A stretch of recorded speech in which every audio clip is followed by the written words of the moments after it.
A 4,400-year-old clay tablet sits in the storage collection of the Vorderasiatisches Museum in Berlin, catalog number PHAT9532. It is small, fragmented at one corner, and has been classified for nearly a century as an administrative roster from the Temple of Inanna at Uruk. The roster is a list of names. The names are arranged in groups of 6. Beside each name is a brief notation, a single Sumerian construction that the standard 1934 translation rendered as the standard scribal convention for cause of listing. The translation entered the academic record. The tablet was filed in the administrative collection. It was cited briefly in surveys of Sumerian record-keeping. It was never reconsidered. In 2024, a different translation of that notation became available. The tablet does not list temple staff. It does not list debtors, witnesses, or contractors. It lists individuals selected for ongoing observation. Each group of 6 is a unit. Each unit has 5 named individuals and 1 entry that the cuneiform marks as the position to be filled. The tablet, by the cuneiform's own framing, is incomplete. The lists are open. The empty positions are reserved for people who have not yet been added. Dr. Otto Kraus at the Oriental Institute of the University of Chicago accessed digital images of VAT9532 in 2024 during a project on Sumerian observational vocabulary, the technical terms the Sumerians used to describe the act of monitoring specific individuals over extended periods.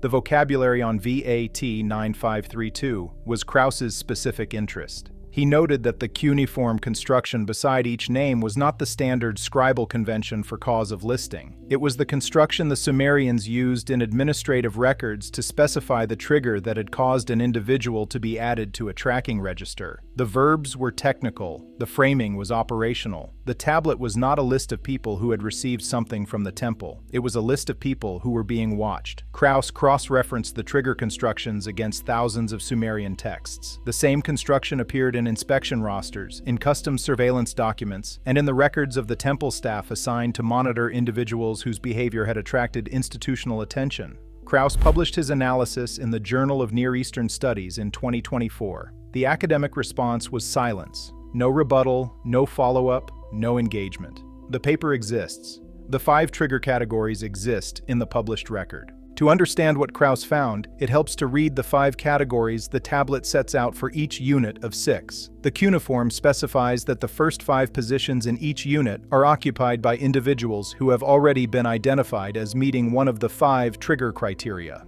The 6th position is reserved for the individual the surrounding 5 have, by their listing, indirectly identified. The 5 names are the markers. The 6th name is the actual subject. The Sumerian temple staff who maintained the register were not tracking the named 5 for their own sake. They were tracking them because the proximity of these 5 to a 6th individual was, by the cuneiform's framing, the most reliable method for identifying that 6th individual. The 6th is found through the company they keep. The first name in each unit corresponds to what the cuneiform identifies as the one who has seen what should not be seen. The tablet specifies that this category includes individuals who, through their occupation, their location, or their personal circumstances, have witnessed events or phenomena that the standard population has not.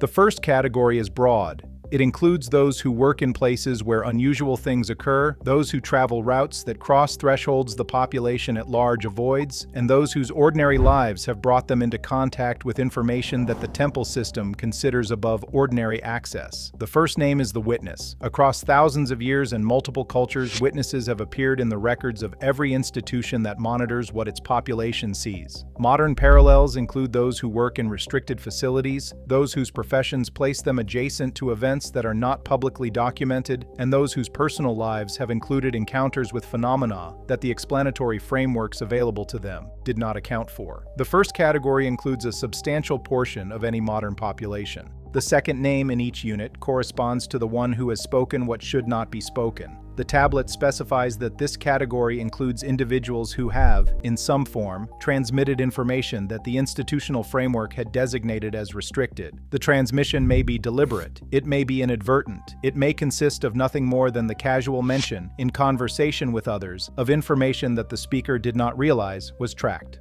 The second category does not require the speaker to know that the information was sensitive. The cuneiform indicates that the temple system tracked transmission events regardless of intent. Modern parallels include individuals who have posted, written, or spoken about topics that the surrounding information environment has identified as flagged, regardless of whether the individual was aware of the flag at the time. The second category includes anyone whose statements have intersected with categories of information the surrounding system monitors. In current conditions, this is a very large number of people. The third name in each unit corresponds to the one who has gone where they should not have gone. The cuneiform specifies that this category includes individuals whose physical movements have brought them into spaces, regions, or proximities that the temple system tracks. The Sumerian tablet does not list the specific spaces. The cuneiform indicates that the spaces were known to the temple staff and were not made public. The third category is positional. The individuals listed under it had visited or passed near specific locations that the temple system considered noteworthy. Modern parallels include individuals whose movements, recorded by the systems that track them, have included visits to or proximity with locations that the surrounding monitoring framework categorizes.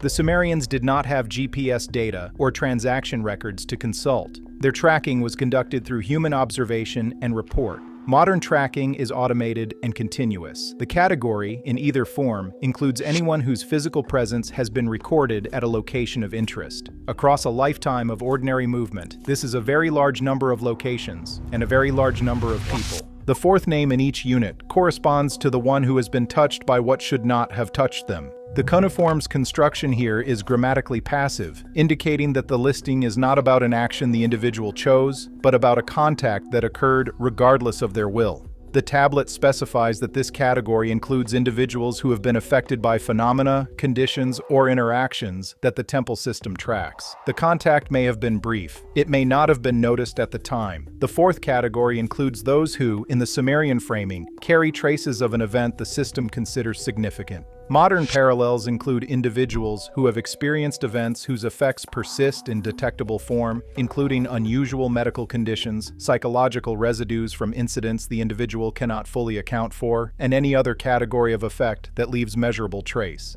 The fourth category is the broadest of the five in the modern context, because it does not require the individual's awareness, decision, or memory of the contact. The fifth name in each unit corresponds to the one who is connected to the others. The cuneiform specifies that this category is defined by relationship rather than by individual characteristic. The fifth person is listed because of their proximity, in family, in friendship, in professional association, or in geographic neighborhood to one or more of the first four categories. The fifth name is the social link.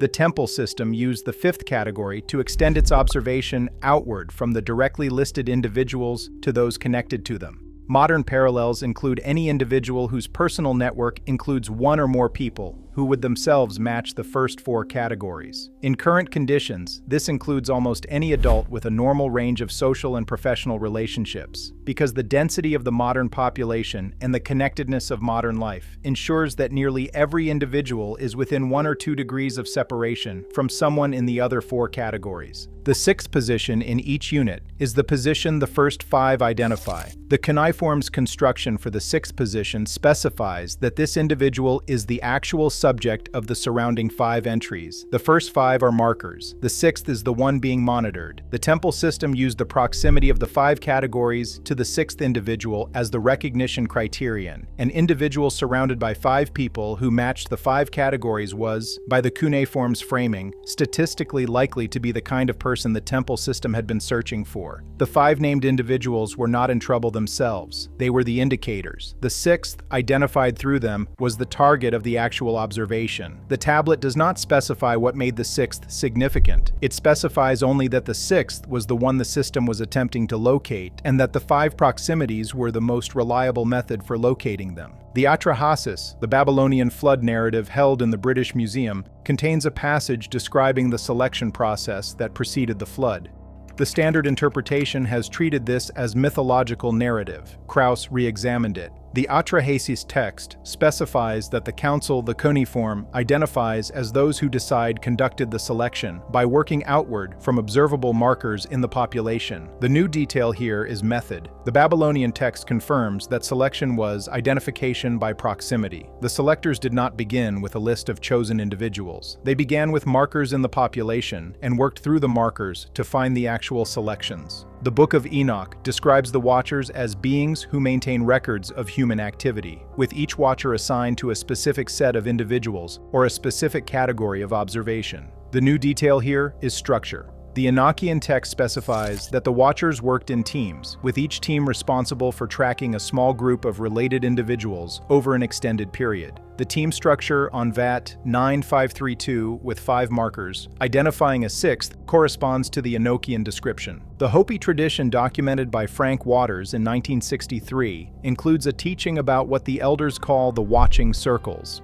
Groups of individuals whose presence around a central person indicates that the central person has been identified by what the Hopi describe as the keepers of the count. The new detail here is signal. The Hopi tradition specifies that the watching circles form around individuals who the central person themselves may not be aware of being significant. The circles assemble before the central individual's significance becomes apparent. The presence of the circle is itself the indicator that something has been identified. Here is what keeps researchers up at night. The 5 categories on VAT 9532 are not exotic. They are common. Most people examined across their full social network are within 1 or 2 degrees of separation from individuals who match all 5 of the listed categories. The first category, witnesses to unusual events, includes a measurable percentage of the population. The second, speakers of flagged content, includes a measurable percentage. The third, those who have visited locations of interest, includes a measurable percentage. The fourth, those who carry traces of significant contact, includes a measurable percentage. The fifth, those connected to the first 4, includes most people who have a normal social existence.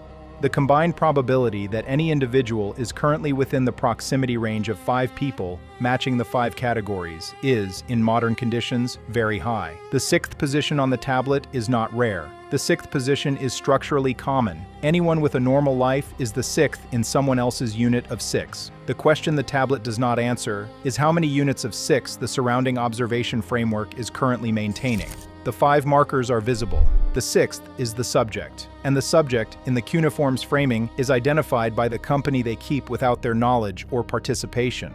The marks Halverson identified on the earlier tablet CBS21437. The 6 conditions that constitute the chosen are individual signs that a person carries in their own biology. The categories Krauss has identified on VAT 9532 are relational signs that emerge from the patterns of association around a person. The 2 tablets describe 2 different methods of identification, and they describe them in language that the cuneiform indicates were complementary. The chosen are identified by biology. The subjects of observation are identified by proximity. Most people will not be chosen.